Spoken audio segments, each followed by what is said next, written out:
स्वप्नमयी। लेखक विष्णु प्रभाकर। प्रश्न उत्तर 10। दीप्ति के जन्म के बाद अलका की कविता ने क्या मोड़ लिया? दीप्ति के जन्म के बाद अलका भक्तिपूर्ण कविता लिखने लगी, जो जीवन और मृत्यु दोनों के प्रगाढ़ प्रेम तथा शक्तिवान जीवन के आदर्शवाद से ओतप्रोत था। देश से लौटने के बाद लेखक की मां ने बालिका को अंतर का प्रेम क्यों नहीं दिया? देश से लौटने के बाद लेखक की मां ने बालिका को अंतर का प्रेम नहीं दिया, क्योंकि वो बालिका के जन्म से अप्रसन्न थी, क्योंकि वो लड़की थी। कौन सी बात लेखक के दिल का दर्द बन गई? लेखक की मां के द्वारा बार बार कन्या के जन्म का दुख प्रकट करना आशुतोष को सहन नहीं हुआ और उसने एकाएक कुछ ऐसा कह दिया कि लेखक की मां क्रोध से भड़क उठी और उसके बाद जो कुछ उन्होंने कहा वो लेखक के दिल का दर्द बन गया। कन्या के जन्म पर जब लेखक का भाई और उसकी पत्नी नंदिता उनसे मिलने आए, तो अलका ने लेखक से क्या कहा और क्यों? कन्या के जन्म पर जब लेखक का भाई और उसकी पत्नी नंदिता उनसे मिलने आए, तो अलका ने लेखक से कहा कि वह दीप्ति को नंदिता को देना चाहती है। उसका कहना था कि वो कल्पनाओं में डूबी रहती है, पर नंदिता उसको मूर्त रूप देना जानती है। वह चाहती है कि दीप्ति उसकी तरह कल्पना में न डूबी रहे, बल्कि वो नंदिता की तरह कर्म में डूबी रहे और विप्लववादिनी बने। अलका और नंदिता में क्या बनने की शक्ति थी? अलका में ब्रह्मा और नंदिता में विष्णु बनने की शक्ति थी। अलका लेखक के उत्तर की प्रतीक्षा किए बिना दीप्ति को गोद में लेकर नंदिता के पास क्यों पहुंची? अलका लेखक के उत्तर की प्रतीक्षा किए बिना दीप्ति को गोद में लेकर नंदिता के पास इसलिए पहुंची क्योंकि उसे पूरा विश्वास था कि लेखक उसको कभी भी ना नहीं कहेंगे। नंदिता अलका के किस बात से सकपका गई? अलका दीप्ति को नंदिता के चरणों में रखकर खुद वहां बैठ गई, जिसे देखकर नंदिता सकपका गई और वह न उठ सकी और न ही बैठी रह सकी। अलका ने दीप्ति को नंदिता को सौंपने का क्या कारण बताया?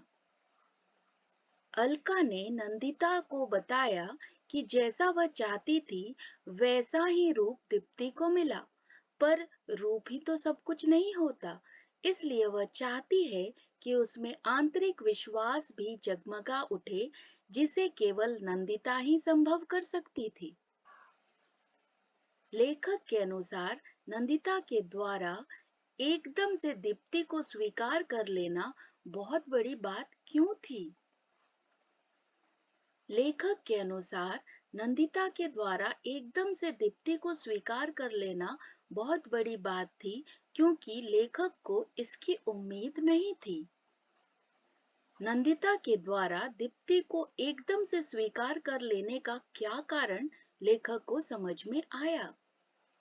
लेखक को लगा कि शायद नंदिता के भीतर छुपी हुई मां जाग उठी, इस कारण से उसने दीप्ति की मां बनने वाली बात को स्वतः स्वीकार कर लिया। स्वतः मतलब एकदम से। लोग आधुनिक नारी में केवल रति देखते हैं। रति एक अप्सरा थी, पर उसमें छुपी अनसुईया को नजरअंदाज करते हैं, जिसने विधाता के तीनों रूपों को अपने गर्भ में धारण किया। लेखक के अनुसार नारी अनसुईया अधिक है, जो हर बार संतान को जन्म देकर इस बात की घोषणा करती है कि विधाता एक और रूप लेकर धरती पर अवतरित हुआ है। स्वप्नमयी, लेखक विष्णु प्रभाकर। प्रश्नोत्तर 11। नंदिता और अलका के बीच दीप्ति को लेकर क्या समझौता हुआ? नंदिता और अलका के बीच दीप्ति को लेकर यह समझौता हुआ कि जब तक अलका की दूसरी संतान नहीं होती, तब तक दीप्ति अलका के पास ही रहेगी। अलका दीप्ति के बीमार होने पर भी उसे दवा क्यों नहीं देती थी? अलका का ये मानना था कि कम से कम 5 वर्ष तक बच्चे को दवा के लिए डॉक्टर के पास नहीं ले जाना चाहिए, मतलब 5 साल तक बच्चे को दवा देने से बचना चाहिए। दीप्ति के बीमार होने पर अलका क्या करती थी? दीप्ति के बीमार होने पर अलका एकदम से उसके रहन सहन और खान पान की व्यवस्था पलट देती थी। वह जब तब लेडी डॉक्टर के पास सलाह के लिए पहुंच जाती थी। दीप्ति के लालन पालन के दौरान अलका में क्या परिवर्तन आए? दीप्ति के लालन पालन के दौरान अलका में अद्भुत परिवर्तन आए। वह काफी मुखर हो गई और बाहर की दुनिया के कामों में उसकी दिलचस्पी जागी, जिस कारण से वह सांस्कृतिक और सार्वजनिक समारोह में भाग लेने को उत्सुक रहने लगी। उसके कमरे के नारियों के चित्र ने पुरुषों के चित्र का स्थान ले लिया। अलका के कमरे में किन पुरुषों के चित्र लगे थे? अलका के कमरे में महान और पूजनीय पुरुषों के चित्र लगे थे, जैसे संत, दार्शनिक, साहित्य के प्रणेता, लोक नेता इत्यादि के चित्र। अलका का विश्वास पात्र और उसके पागलपन के कामों का साथी कौन था? अलका का विश्वास पात्र और उसके पागलपन के कामों का साथी आशुतोष था। आशुतोष के जीवन में क्या परिवर्तन आया? आशुतोष धीरे धीरे शरीर से स्वस्थ हुआ और उसका जीवन स्वस्थ धारा में बहने लगा। बिना लेखक की सहायता के वह एक अच्छी सामाजिक संस्था में काम करने लगा। क्रांतिकारी विचार होने के कारण उसकी उसके मालिक से कहासुनी हो जाती, पर फिर भी उनका काम चलता रहा। शीघ्र ही वह कलकत्ता के एक युवकों के समाज का नेता बन गया, जो कविता के मिस क्रांति के शोले उगलता था और उनकी चाल में विस्फोट का दम भरा हुआ था। विप्लव की वे बड़ी चर्चा करते थे, जिसको मूर्त रूप देने के लिए उन्होंने अपने वेशभूषा में अच्छा खासा परिवर्तन कर लिया था।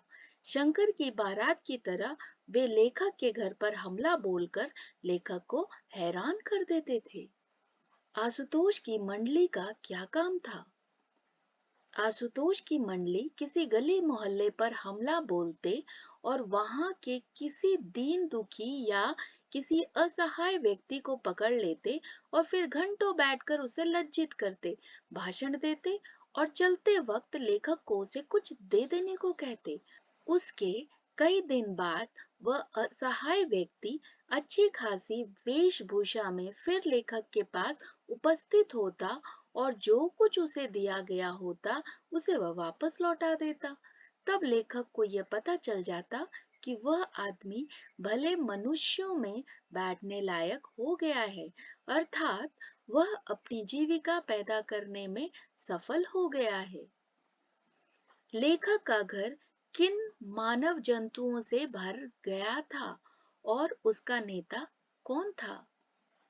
लेखक का घर कवि, गल्प लेखक, कॉलेज में भाषण देकर जीविका चलाने वाले, प्लेटफॉर्म के नेता, छोटे छोटे व्यापारी, फेरी देकर माल बेचने वाले झल्ली अर्थात टोकरी बाजा लेकर बोझा ढोने वाले आदि मानव जंतुओं से भर गया था और उसका नेता वह एक दिन का नरकंकाल आशुतोष था। लेखक को क्या सब अच्छा लगता था जिसे वो आज तक नहीं जान पाए और जिसमें अलका को बहुत रस आता था। लेखक को आशुतोष की मंडली के नाना मतलब विभिन्न रूप रंग और जाति के लोग जो ऐसे चमकते थे जैसे शरदकालीन आकाश में तारे चमकते हों, उनके द्वारा किए जाने वाले हंसी ठिठोली और समाज के लोगों के बीच जागृति लाने वाले कार्य इत्यादि लेखक को अच्छे लगते थे, जिसे वो आज तक नहीं जान पाए और जिसमें अलका को भी बहुत रस आता था। स्वप्नमयी। लेखक विष्णु प्रभाकर। प्रश्न उत्तर 12। अलका लेखक को किन किन प्रकार के कार्यक्रमों का निमंत्रण देने आती थी?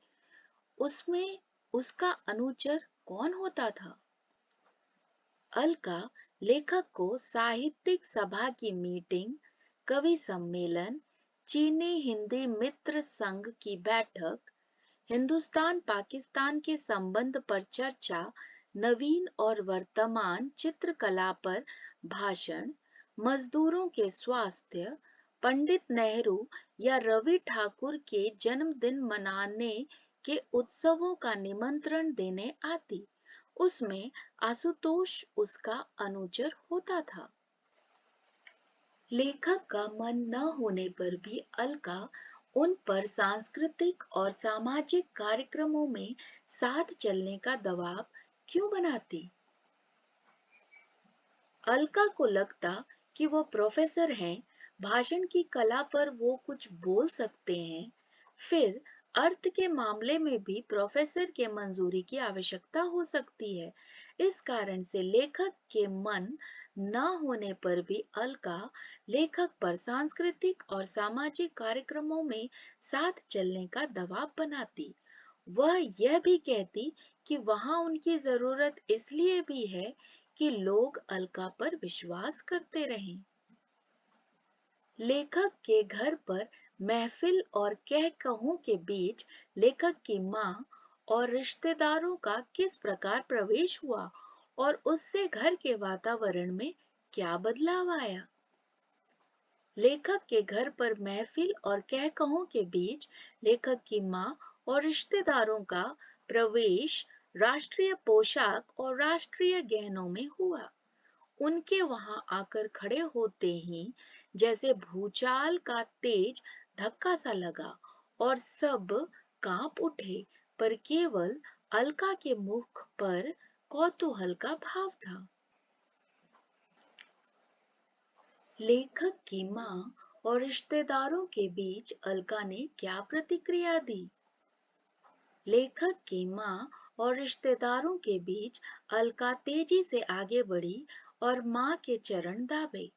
सबके आंखों में हंसी फूट आई, पर वह दाबती रही। मां पीछे हटती रही, पर उसने दाबना नहीं रोका। अलका ने लेखक की ओर देखा, तब लेखक को बुरा लगा और गुस्सा भी आया। फिर अलका ने आशुतोष की ओर मुड़ते हुए कहा, आशुतोष, यह सभा भंग की जाती है। प्रोफेसर साहब से कॉलेज में बात करने से काम चल जाएगा। अलका ने लेखक को मनाने के लिए क्या किया? अलका ने लेखक को मनाने के लिए अपना सिर लेखक के चरणों पर रखकर देर तक उन्हें जकड़े रही और लेखक पत्थर की तरह बैठे रहे। फिर आंखें लाल करके बोली कि वह मौन सहन नहीं कर सकती। अगर वह नाराज हैं, तो उसे दंड दे, पर मौन न रहे। वह अपना सिर उसके चरणों पर बार बार मारती रही और आंसुओं की धारा पैर पर बहाती रही, जो कि लेखक के पैरों में दाह अर्थात गर्मी पैदा कर रही थी। लेखक का मन क्रोध से जल रहा था, पर उन्हें ये विश्वास था कि वो अलका को कभी दोषी नहीं ठहरा सकते। रात तक घर का वातावरण घुटा हुआ रहा। ज्वालामुखी फूटी नहीं, बस यही बात अच्छी थी। किन कारणों से लेखक अलका की निर्दोषिता कुछ क्षणों के लिए भूल गए। लेखक को अलका का आचरण बुरा लगा, जिस पर उन्हें क्रोध आ रहा था। वैसी मनोस्थिति में लेखक की माँ मेहमानों के सहारे बार बार ऐसी बातें करती रही जो लेखक के मन को ऐसे छेदता रहा जैसे पेच काट में ईंट पर ईंट देता हुआ अंदर घुसता चला जाता। इसी कारण लेखक कुछ क्षणों के लिए अलका की निर्दोषिता को बिल्कुल भूल गए और उनके मन में ऐसा भाव पैदा हुआ कि उसकी कल्पना मात्र से भी आज लेखक को घृणा होती है। लेखक अलका को मन ही मन किस बात की शाबाशी देते हैं।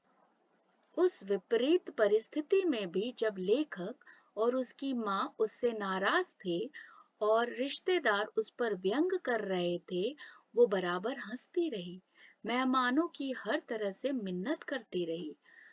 एक भी व्यंग को उसने अपने ऊपर नहीं लिया। आए हुए रिश्तेदारों में जो अलका की समवयस्का यानी हम उम्र थी, वे अवसर पाकर उसके कान लेखक के माँ के विरुद्ध भरती, पर अलका उनका विरोध करते हुए लाल हो उठी।